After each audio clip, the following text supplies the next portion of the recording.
Zalij tiles start out as a simple mixture of clay and water. But after several days of painstaking work, artisans chisel and transform them into a complex work of art. Compared to other popular tiles, Zalij tiles aren't cheap. A square foot can cost $50, while ceramic subway tiles might only cost around 15 cents.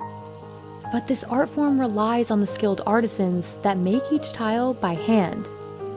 Like Ahmed Al-Magari, who has been making Zalij tiles for 54 years. So how are Zalij tiles made? And is this what makes them so expensive?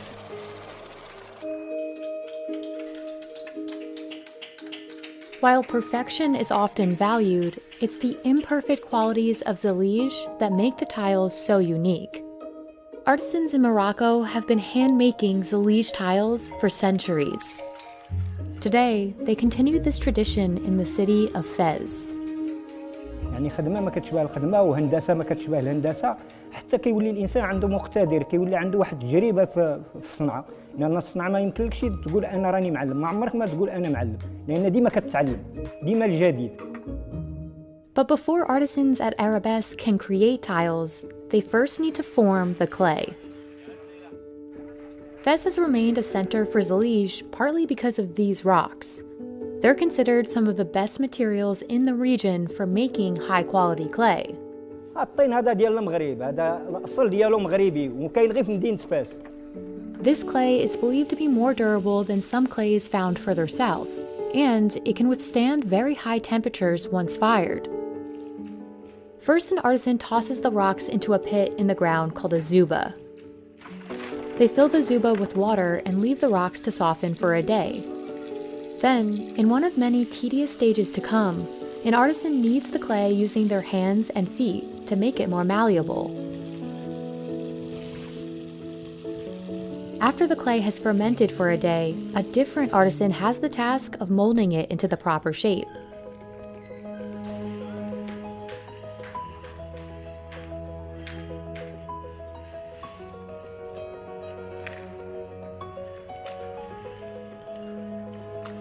The artisan places the clay into a mold, smoothing it over with one hand so the surface is flat.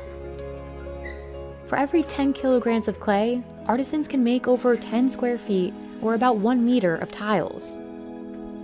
After molding hundreds of tiles, they leave the clay to dry under the sun. The next stage is vital to ensuring the tiles will remain intact.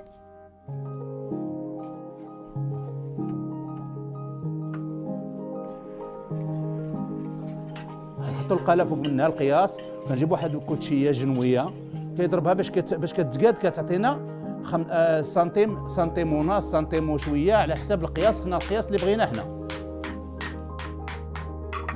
Hitting the clay repeatedly also removes air bubbles. If the air isn't removed, the tile may break when an artisan later tries to chisel it. Once each piece is perfectly square, the tiles dry again under the sun.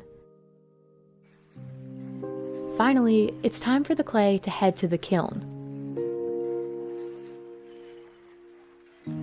Precision is critical at this stage, which is why just one person is trusted to lead the job.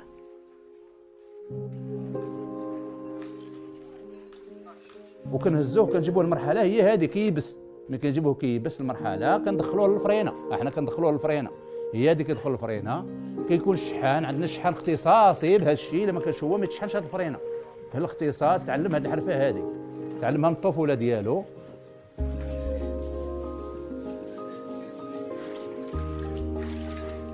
Abdelwahed glazes the tiles and then they're fired for a second time. This second firing ensures the color won't fade. It also gives Zalij tiles one of their most distinct features. Heat doesn't circulate evenly in a traditional Moroccan kiln, which is why each tile, even those with the same color glaze, will have a slightly different shade. But these tiles are just getting started.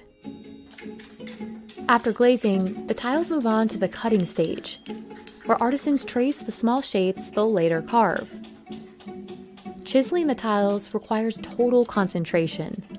Artisans must carve each piece as cleanly as possible. Otherwise, it may not fit properly into the final design. How well and efficiently this is done depends on the expertise of the artisan, and a tool known as the menkash. It's a combination of a hammer and an axe. Because they're hand-chiseled, no two Zalij tiles will look exactly the same. It's the prime feature that distinguishes Zalij from mass-produced tiles that are notably uniform in color, shape, and texture.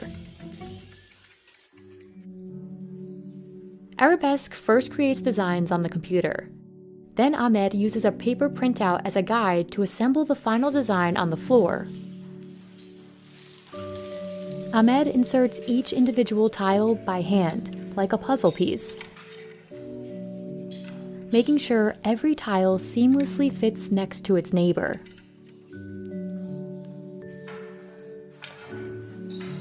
يعني كتشوف العين ديالك باليد ديالك الحواس ديالك كلها عقلك الحواس ديالك كلها كتخدم مع داك الحاجه اللي كتكون كتخدم فيها بعد سميتو 1000 قطعه عاد يمكن لا تعمر لك متر وبعد الخطره يمكن غير مثلا 100 قطعه غتعمر لك متر.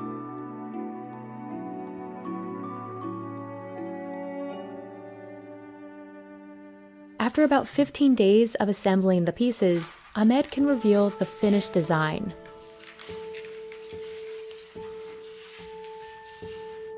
ها هو نفس طبق الاصل. هاي ها الرسمه اللي عطاونا من الاداره ها هو طبق الاصل. يعني كاينين جوج ها الرسمه اللي عطاونا من الاداره احنا خدمنا عليها. فهمتيني؟ كي كتشوف هذا الرسمه هنا اللي كاينه في البلانه وهنا كاينه. The final price of a mosaic like this is the sum of several factors, including the number of pieces and their shape. This is the average, normal 36 pieces. The shape of it is very square, so the price of it is very affordable. Unlike if we go here, which is made of stars and cross. There are 36 pieces by 36, so 36 pieces here also, but the price of this is 4 times the price of the other one because of the shape. Adil also considers the size of the tiles within a design. Smaller pieces are not as simple to chisel by hand. The smaller the tiles, the more expensive the design will be. There are areas where you have a square foot that can have 64 pieces, 128 pieces, 360 pieces versus 36 pieces.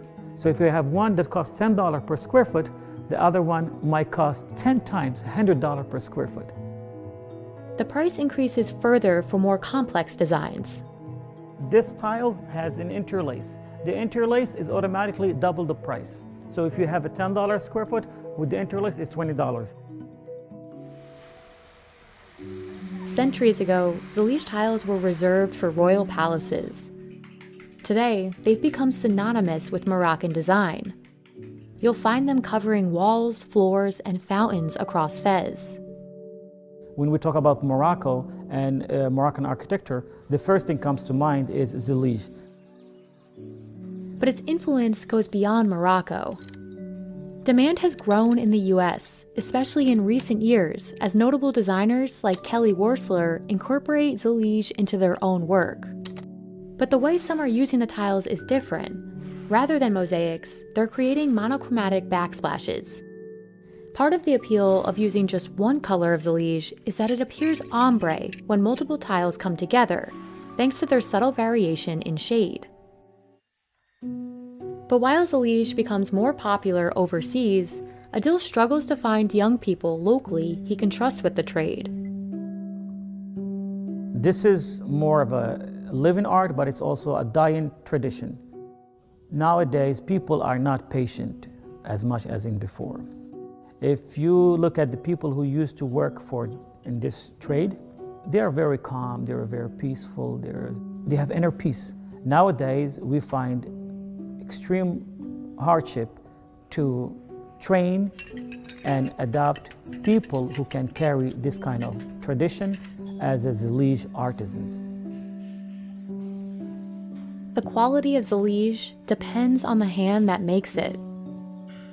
Preserving it means finding more artisans like Ahmed, willing to spend decades learning the craft behind this signature Moroccan design.